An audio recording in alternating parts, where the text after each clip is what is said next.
Welcome back to the NutriSafe podcast, and I have utterly fucked over the Miami Marlins.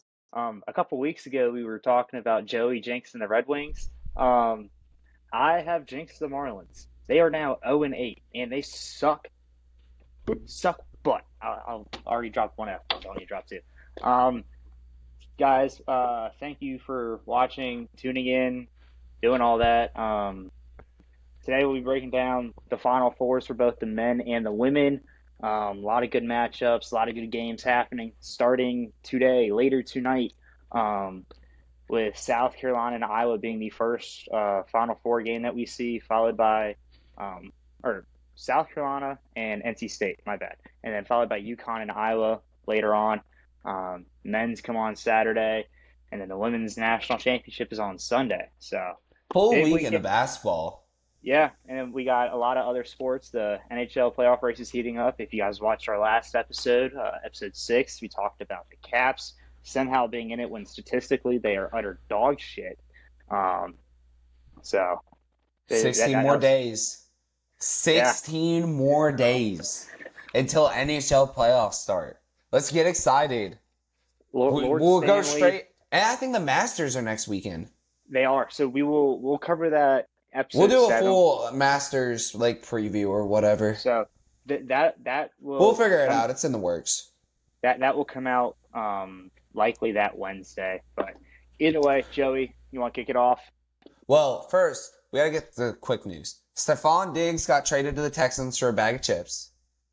That was it's great for the Texans, but I mean, what are you doing, Buffalo? I mean, I get you can't pay him, but what are we doing?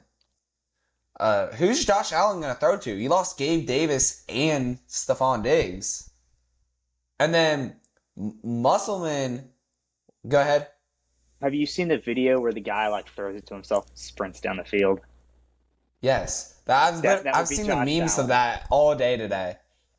Yeah, but Josh Allen's just gonna run like this and like he's gonna overthrow it by like 60 yards.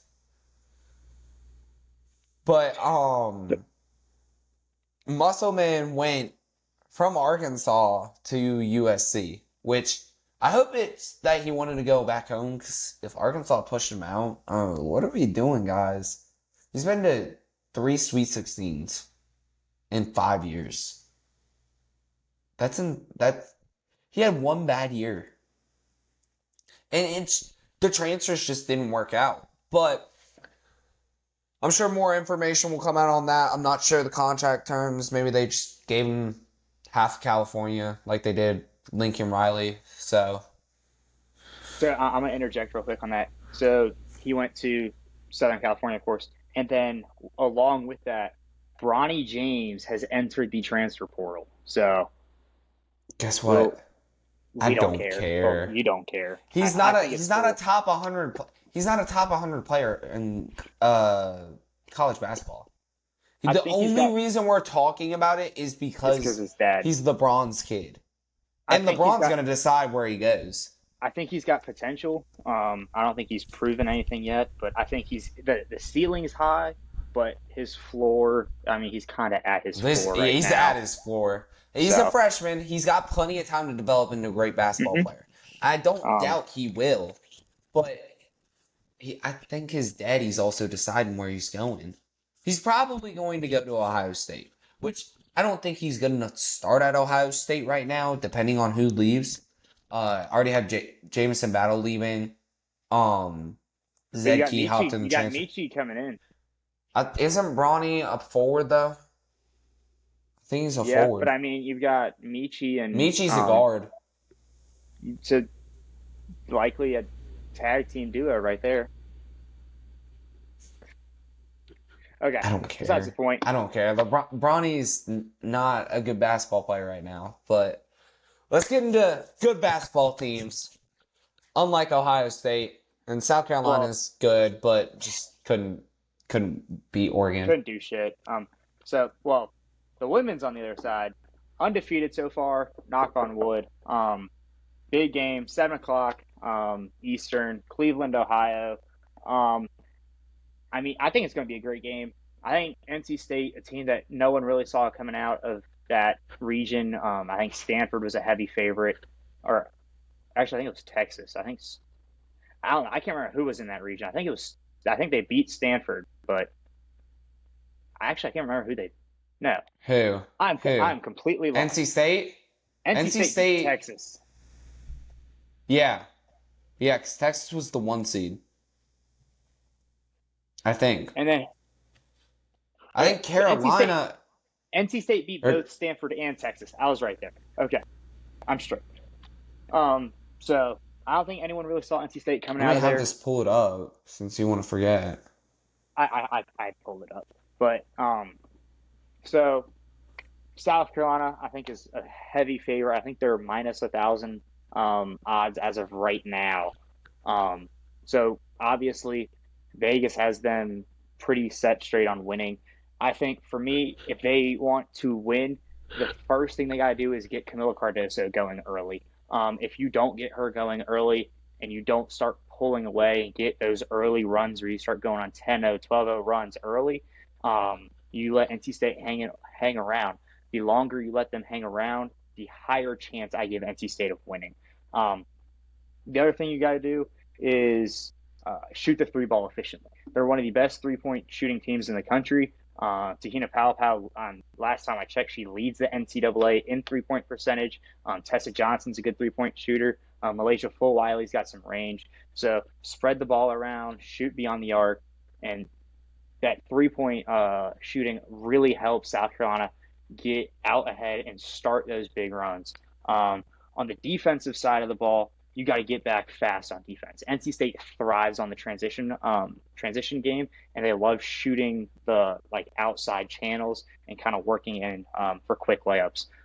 The other thing you got to do is slow down the guards, especially former Gamecock Sanaya Rivers, who has been on fire for NC State lately. Her and I think it's Isaiah James, have been really carrying this NC State team to this Final Four and be able to go through teams like Texas and Stanford. Um, and so, if South Carolina wants to win, they're going to have to be able to keep those guards in check and be able to play good transition defense is really what they've been doing all year.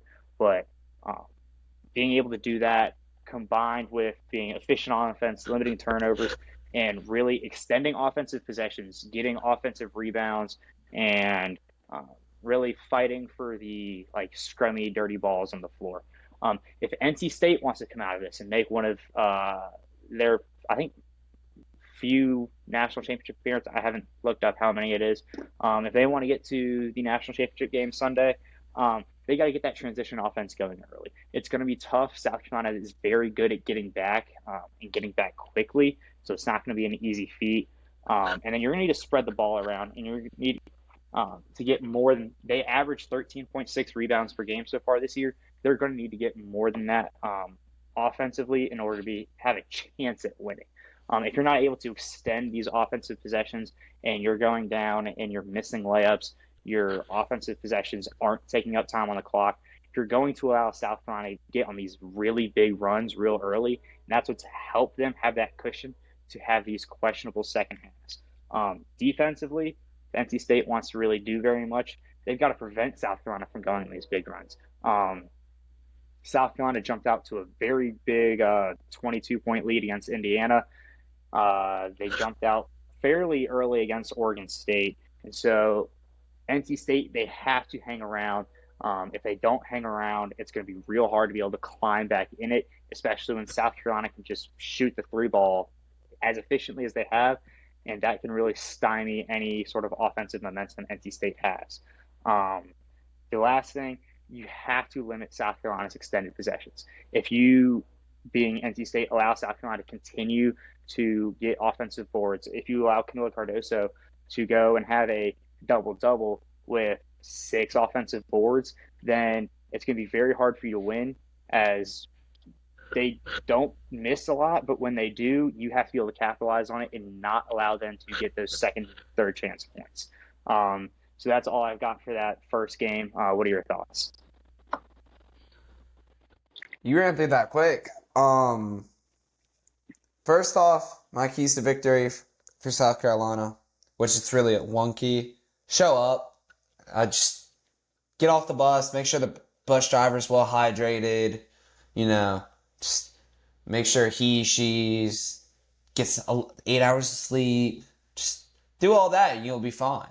But really, you can't let these teams back into the game. You can't. Oregon State couldn't let them back into the game. I forget who they played before Oregon State. Can't let Indiana back into the game. Like, those are two games that you should have won by at least 10, at least double digits, and you didn't. The only thing that worries me is if South Carolina gets up early, is NC State going to have a little more of that magic and just find a way? Just freak out and find a way to win. If South Carolina, because South Carolina's clutched up at the end of these games, like the last 5 minutes of the fourth quarter. If South Carolina doesn't clutch up, they could go home. And so for NC State, one, take Camilla Carter, Camilla, try to take her out of the game, but if it's not working early, don't sweat her. She's gonna get hers. She's going to score. She's bigger than everyone. I don't think NC State has a player that's anywhere near 6'7". So they have a 6'5" guard, I think, or not guard, but big. I'll just leave it at that. I was going to call her a big man, but they have a 6'5" big. I think she's from Australia, but either way. So again, you have the 6'5", but Camilla, I'm gonna guess that Camilla Cardoso is a little more talented. So you take the ancillary pieces out of the game. Don't let South Carolina shoot threes. Though Oregon State got back into that game because South Carolina wasn't shooting well from three. Granted, I don't think they shot a lot from three that game. I think they only shot 15 of them or 12 of them, something like that. I could be wrong, but I thought that's what I saw when I looked at it. Or it might be a different game I'm talking about from this weekend. One of the games they shot 50%, one of the games they shot 20%. So South Carolina shot 20% from three against Oregon State, but had 51 rebounds to Oregon State's 37. And that comes from Cardoso. She's gonna get hers. And like you said, transition. You might be able to outrun South Carolina. Might be able to. I don't know. You've got athletes on that court. You've got to, like you said on Wednesday, pass it. There's long transition passes. And I think that's the only way that you're going to be able to do it is if you just run up and down the court super fast pace. And then, like I said, for South Carolina, show up, do what you do best. Go play some basketball. So I've got a couple of last comments on this. If you look at South Carolina's able to stay in a game with a shootout. That's been their big thing. You look back to the first game of the season against Notre Dame. That was a very fast-paced game. And what really has shown and what has really come out for the entire season is South Carolina's depth. They are second in the country in bench scoring at over 30 points per game, which has allowed for South Carolina to go to the bench and not have any drop-off. Where NC State's going to have trouble is keeping up, and when you pull your starters out of the game, who's going to be able to step up, fill that gap, and be able to play at that same level against players who are as good, even better, coming off the South Carolina bench. So that, I think, and if I was going to add another NC State's key on defense, it's got to be to limit South Carolina's bench points. If you're able to limit Mylasia Fulwiley, if you're able to limit Ashlyn Watkins, then you're going to have somewhat of a fighter's chance at winning. But you need to, I think, if South Carolina scores more than 70 points, I think South Carolina's got it. If it goes into somewhat of an offensive shootout, I think South Carolina's going to end up doing it just because they have so many scores and there's just so much offensive diversity on that team where if someone's having an off night, they have so many other people they can go to. So that's what I've got. If you have any response to that, go ahead. I don't know about 70 points. I'd say the magic number for South Carolina is probably 78. I think 78 puts you I think 78 puts you at a comfortable position. But if the shots aren't falling for South Carolina, it's going to be a close game. And NC State covers that spread. I think South Carolina is just the UConn of the women's tournament. So I think they're gonna be fine regardless. I took them minus 11.5. But we'll see. Um, UConn and Iowa. I want to hear what you think. I think this is going to be the more compelling of the two games for the women's. We'll see how much viewers it draws. Also, quick note: Iowa and LSU drove an average of 13.2 million viewers, and the only game that was more than every other college football game, other than I think the Rose Bowl. No, it was the Ohio State and the Michigan Wolverines. game. It was Ohio State, Michigan. Yeah, So, I Ohio mean, State and the Wolverines. So that is good for them. I'm glad the women's sport's growing.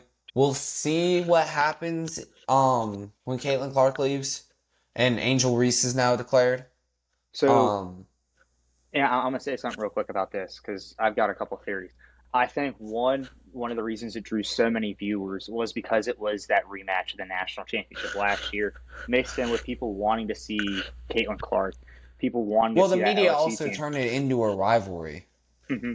And so now that a lot of those players are going transfer portal or head to the head to the draft, I don't think that they're going to pull those big numbers next year. And I mean, people have been talking about average ticket prices for the women's Final Four. I don't think that stays up. I think it's a bubble this year. I think it drops. I don't know if anyone's going to be able to match the hype that Caitlin Clark has. I know Paige Beckers is returning another year, so there's going to be some viewership that stays there, but I don't know how much of a fan base UConn actually pulls. So that'll be interesting. But this is the whole UConn Iowa is interesting to me because it'll be the last time that Caitlin Clark and Paige Beckers meet, at least in college. The first time they met, though, I think it was their freshman year, March Madness in the Sweet 16. Both of them were freshmen, so a lot younger. I think UConn ended up winning that one, but um, Well, I it's think that's cool when stat. UConn was still just beating everyone to sleep. Well, it's 2024 now. So who won that 2020 national championship? No one. March Madness was canceled in 2020. So I guess it may have been 2019 It was then. pr- it was either I think it was 21. 21? I guess so. So I can't remember who won that one. Besides the point, I in order for UConn to be able to win on offense, Paige Beckers has got to get going early. Um, I think she's going to need at least 30 to beat Iowa, and then on top of that, they're going to need to get some of these bench players involved. Um, I mean, I think their bench points have been extremely low throughout the season. I know at least when they came here and played South Carolina, they had 3 points off the bench. You're going to need some contributions from the bench in order to kind of beat Iowa. You're going to need to be able to shoot the ball efficiently. So don't turn the ball over a lot and rebound. So extend possessions and get points out of possessions. I think you're going to need to, I mean, at least come away with 50 to 60 percentage on points per possession.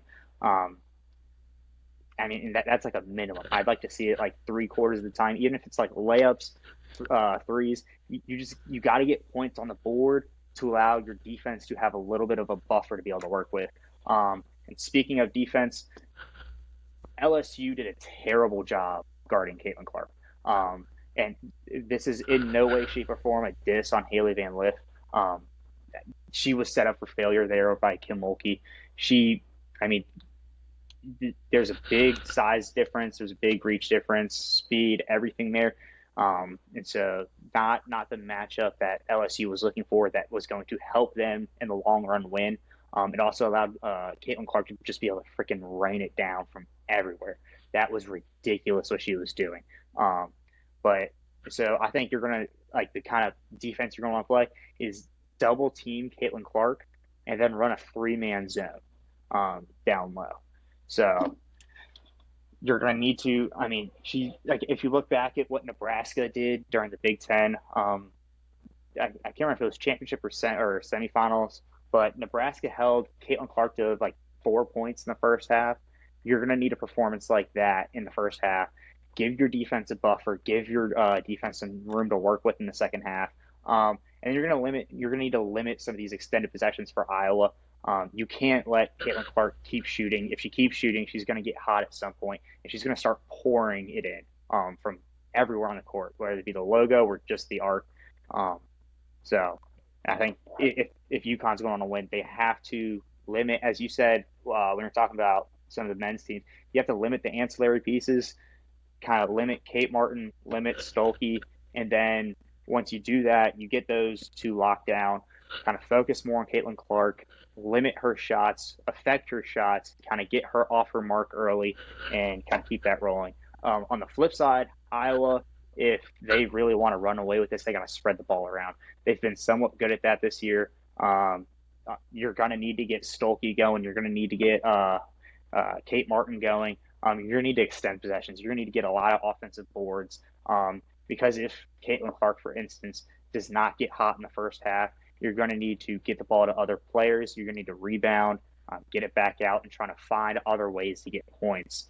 And then you're going to have to, as I kind of said, you're going to need to look for the open man. With that, 2 on Caitlin Clark and then 3-man zone, there's going to be people open down low.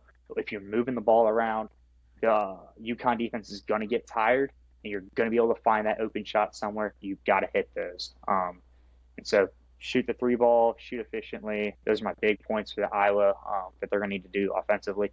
And on defense, they're going to need to limit Beckers and her scoring, and then they're going to need to out-rebound UConn. Those are my 2 main points. And then my suggestion to UConn, I doubt they'll see this. I mean, we're not that big of a podcast yet, but mimic South Carolina's defense. I think South Carolina has done the best job of playing UConn defensively.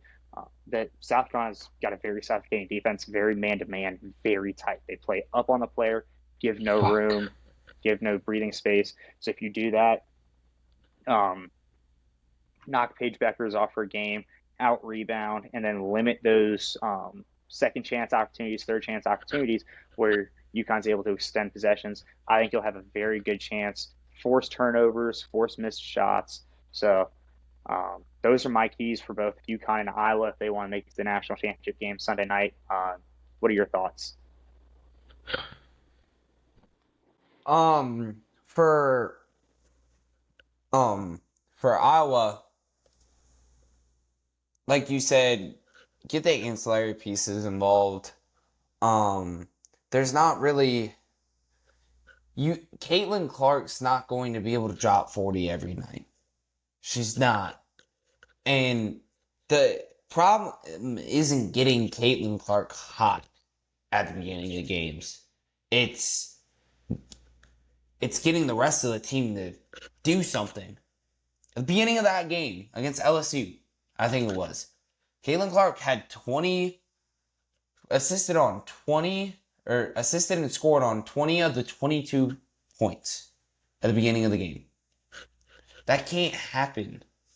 Especially, UConn's a better team, and last weekend, UConn won a shootout in a defensive game where they couldn't shoot. That is scary. That is screaming danger for Iowa. And so, if it's me, I think Iowa's best chance is if UConn can't score. So, gonna have to shore it up on the defensive side of the ball. You're gonna have to get rebounds, all that type of stuff. For UConn, it's one take. Caitlin Clark's a player that you can limit her damage. You gotta play some damage control. If Caitlin Clark only scores 20, that's a win. If she only has 28 points and assists, that is a win. So if damage control is what's going to be most important. And I would shoot the three, try to shoot it with Caitlyn. That's about all I got. Yeah, I'm good. So real quick, who do you have playing in the championship game? UConn and Carolina. UConn and Carolina. Who do you think wins that? Carolina. Give me won the the first. Huskies. Give me the Carolina won. Huskies because I will never pick Carolina again after what they did to me against Oregon. I'll never pick them again. I said that. I told you that. I don't think it was on the podcast, but I'm never picking Carolina again after what they did to me.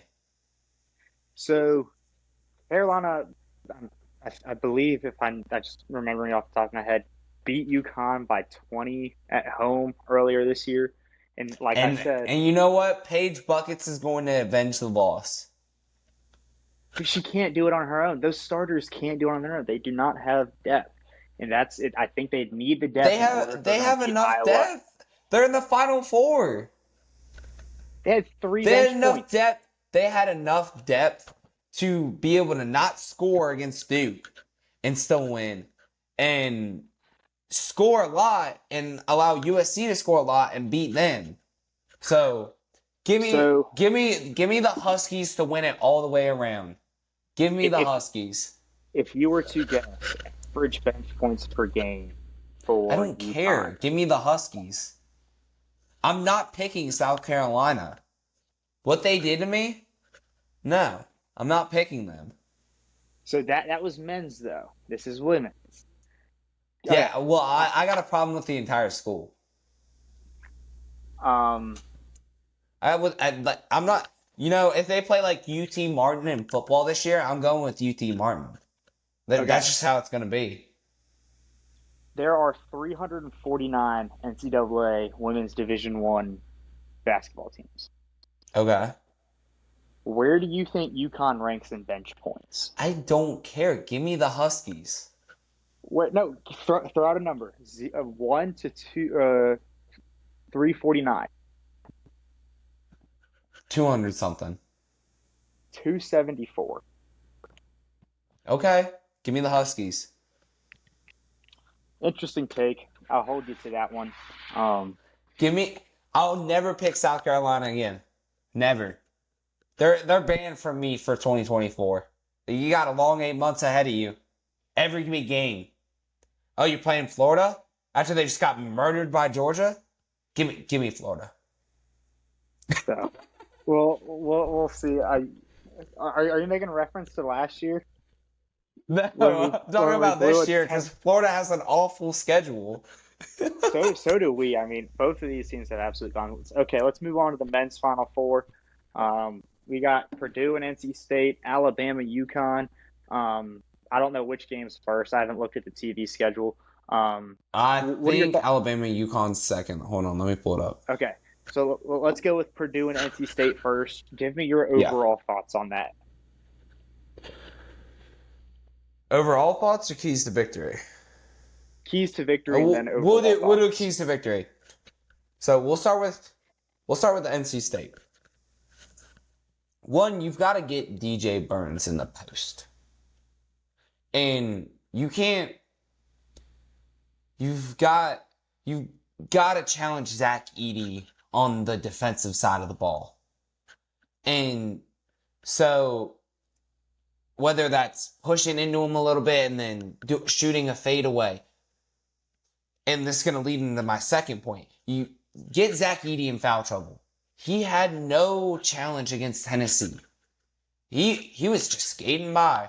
He's bigger than everyone. And he's going to get a couple blocks on Burns. Burns is at least 5 inches shorter. I think he's shorter than 6'9", but we'll argue that another day. But get Zach Edey in foul trouble and make Purdue sit him.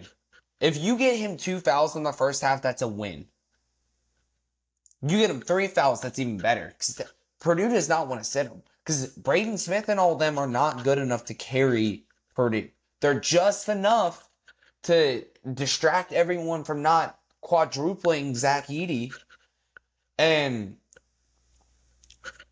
But they're not going to be enough. Braden Smith's not going to score enough to be able to beat burn both DJs. And on the other side of that, got to stay out of foul trouble. Every game Purdue has played in this tournament, every team has taken stupid ass fouls for no reason. Zach Edey's going to get behind. If Zach Edey gets behind you while you're guarding him, don't foul him. He's going to go dunk it. There's no reason to smack his arm. They're going to call a foul on you. I think this, and I also think a lot of this game, both of these games are going to depend on how it's reffed. The reffing is going to play a huge part in both of these games. So, stay out of foul trouble if you're NC State, but other than that, that's for NC State. On the other side of that, Purdue, keep Braden Smith involved, because otherwise, you're not going to be able to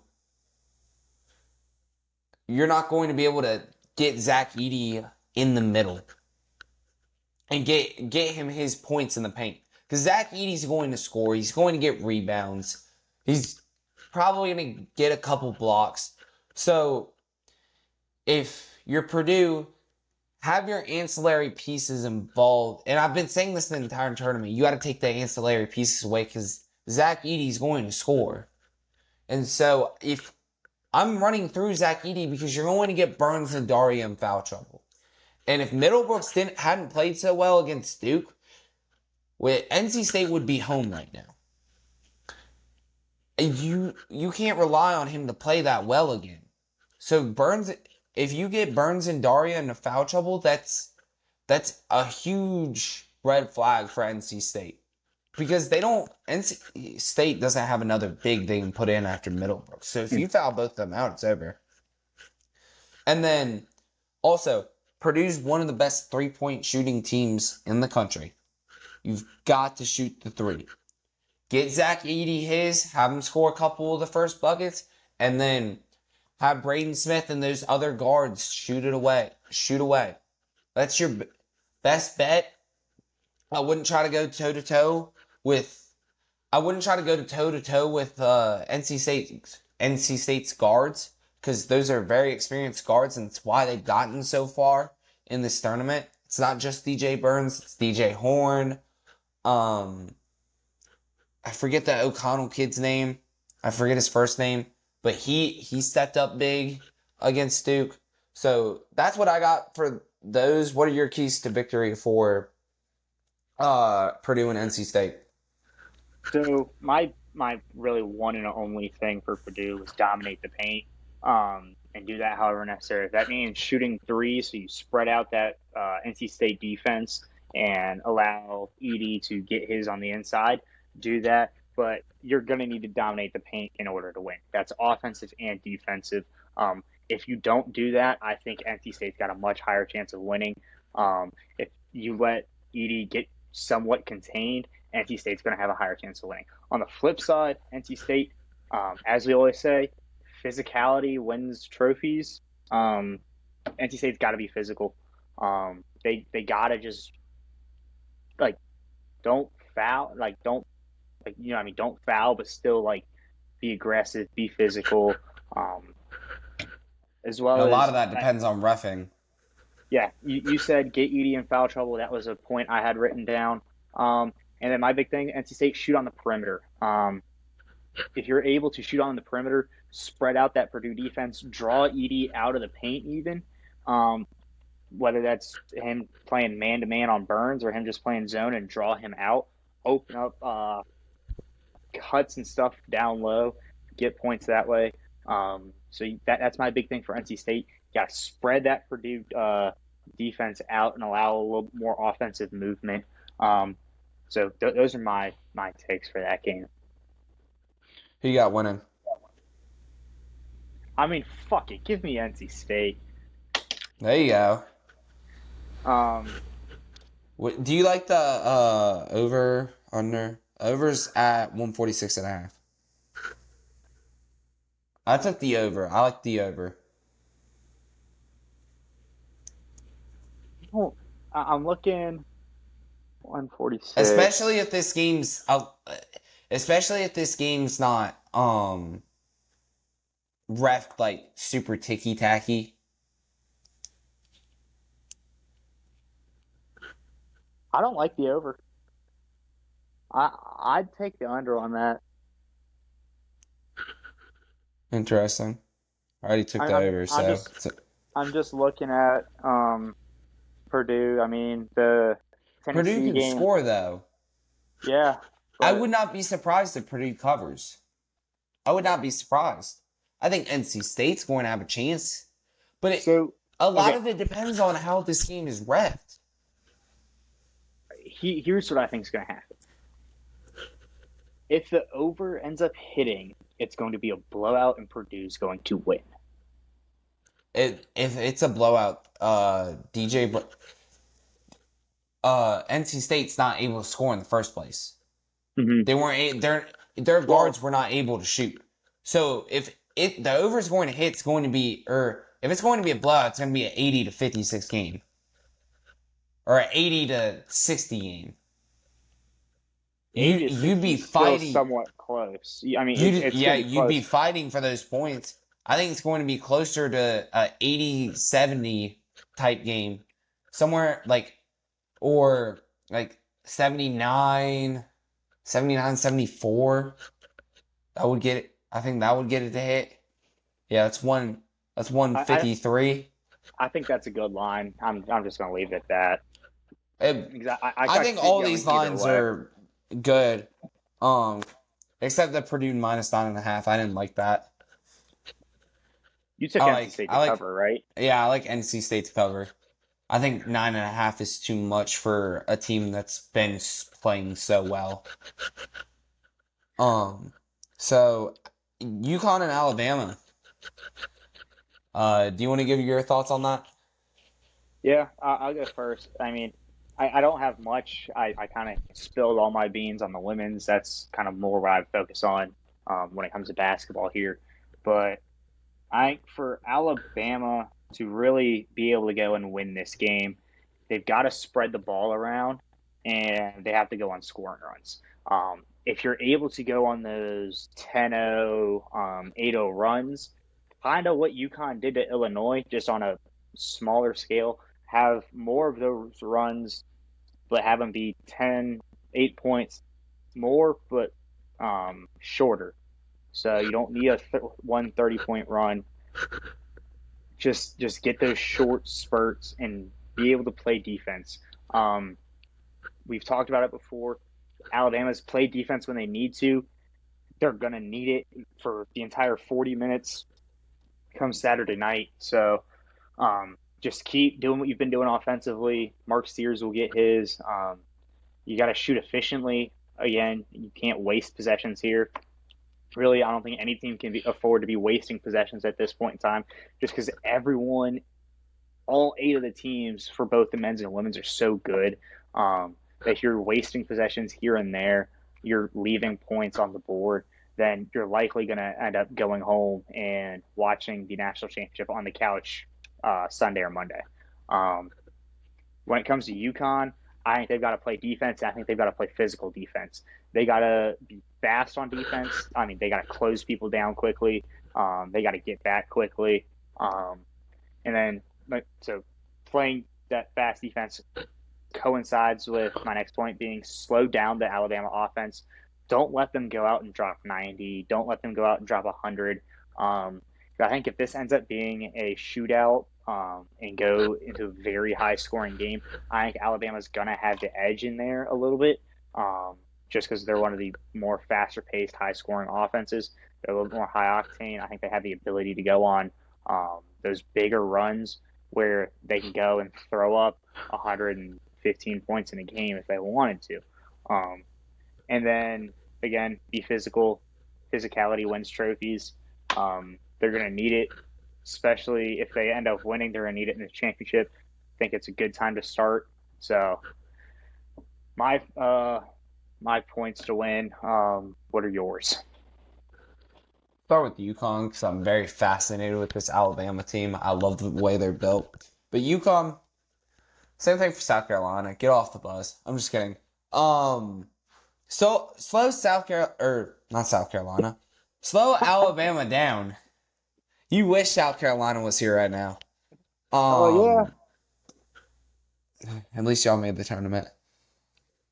But slow Alabama down. You're probably don't can't let Alabama's bigs out rebound you. You have to out rebound Alabama because if Alabama's out rebounding you, that means they're shooting the three more because everyone's gonna suck in when the rebounds come. So that means Alabama's shooting three ball more. The more Alabama shoots the three ball, the hotter they're going to get. Mark Sears cannot get hot in this game because if Mark Sears starts getting hot, that means there's other guards start getting hot. So I think Grant Nelson and Chris Pringle have to have one of the best games of their life to deal with Clingan. You got to get Clingan involved. You've got to let him get his. Get Alabama in some foul trouble with Nelson and Pringle and all them. I think those are the best ways to win. And can't let Alabama score.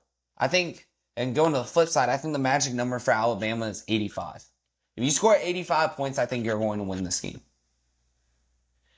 And you're not going to be able to out defense UConn. You're not. Don't try it. You're not going to be able to. You've got to stick to what's gotten you here. Your offense and your fast pace, you've got to start quick. You cannot go down 9-0 or 7-0 like Illinois did.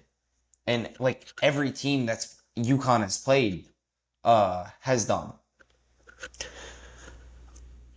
And Alabama is one of those teams that's built to come back, but I think UConn's going to try to take the hope out of Alabama early. Get Mark Sears high. And like you said, you've got to get everyone involved. Every single person you've got to get involved. Grant Nelson has to have a great game. Pringle's got to get his. If Mark Sears is at 21.5 points a game, he's probably going to have to score 24 to 30 for them to win. He's got it. And Alabama's got to hit threes. If you don't hit threes, you're not going to win. So, that's what I got. I like Aaron Estrada. So, if Aaron Estrada can hit some threes like he did against Grand Canyon, and like you said, playing defense when it matters most. Alabama's figured it out. When it matters the most, you've got to play defense. You don't have to play defense the entire game. That's not who you are. But if you need if the shots aren't falling, you're going to have to play some defense. And if this is a high score, if the over hits, I think Alabama wins this game. And it's at 160.5. If the over hits, Alabama wins this game. I wholeheartedly believe that. So we'll see. But I'm leaning UConn. I think Alabama covers the 11.5. I don't think these two teams are that far apart. The only way that happens is if Alabama can't shoot. And when Alabama hasn't been able to shoot, they've played the best defense they have all season in the tournament. So I'm kind of pulling for Alabama in this game, but because I don't want a UConn repeat, and I think Alabama is the only team that can beat them. So, who do you got in this game? I like Alabama as well. I'm going to root for the SEC just because I'm a big pro SEC guy. So at least I want Alabama to win. Yeah, I'll probably end up pulling for them. I could see them winning. I could see it again. I could see it going both ways. But yeah, what's your pick for the both games, and then who do you think wins the Natty? I think Monday night is the national championship. Yeah, it's at 9:20. Which why? I live on the East Coast, dog. I got work the next morning. Anyways, give me Purdue in the first one. I think both underdogs cover, but I think both favorites win. So Because Purdue I and don't. UConn, and then Yep, and then I got UConn winning the Natty. winning the Because Natty. let's say we do have this hypothetical matchup between UConn and Purdue. UConn outmatches Purdue in every single position except center. And Klingen's this close to Edie. And Klingen can match up with Edie. So we do have this hypothetical matchup. I think it's UConn by landslide. I think Alabama is going to give UConn its toughest test of the tournament. No matter if UConn wins and no matter who wins the other game, I think the toughest challenge for UConn will be Alabama. Well, folks, you heard it here first. Actually, I don't know if you heard it here first. I just wanted to say that. That's all we have for tonight. Oh, today. Tune in. Women's games start at 7 o'clock later tonight. Men's games start Saturday. National championship for women's is Sunday. National championships for men, as Joey just stated, Monday night 9:20. I don't think Joey will end up being able to watch that. His power cuts off in his mom's basement at 8 p.m. So Mommy told me to go to bed. So there's that. Thanks for liking. Thanks for subscribing. What was it 80? No, 72 more subscribers, and actually 82. We're at 82 more subscribers, and then someone gets some free pre-workout. We may do some giveaways along the way. Just to help you some motivation. We'll do 50. Up. Yeah, we might do a free T-shirt or something at 50. We get the Instagram to 1,000. We'll do a real Go to big giveaway. NutriSave. Go to NutriSaveHealth.com. So there's stuff coming. Free workouts coming. If you're a big gym guy and you like your tank tops, those are coming. I've seen the designs. It's I've made in the works. It's in the works. They're pretty gas. So, of course, if you stayed this long, I mean, you might as well go and check them out. Give us a follow, subscribe, go like, commenting. Help the algorithm. Commenting helps us the most. So please comment. I don't want to go around. Tell us how stupid we are. Tell me how stupid I am. Tell Joey to get a haircut. Tell Joey to shave his head. I don't care. You know what? If we get tell Briggs to shave the mustache, bro. If we get 1,000 followers on Instagram by what month is it? Don't make impulse decisions now. It's late at night. If we get 1,000 followers on Instagram by the 4th of July, I will shave the mustache on a live stream on the NutriSafe podcast. You should for that. You should just take a razor down here.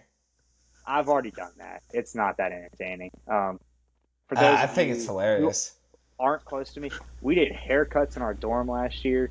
I remember that. My friend David got screwed over big time as the guard on the Clippers had certainly not the word, slightly gotten nudged all the way down, and his hair was not evenly cut.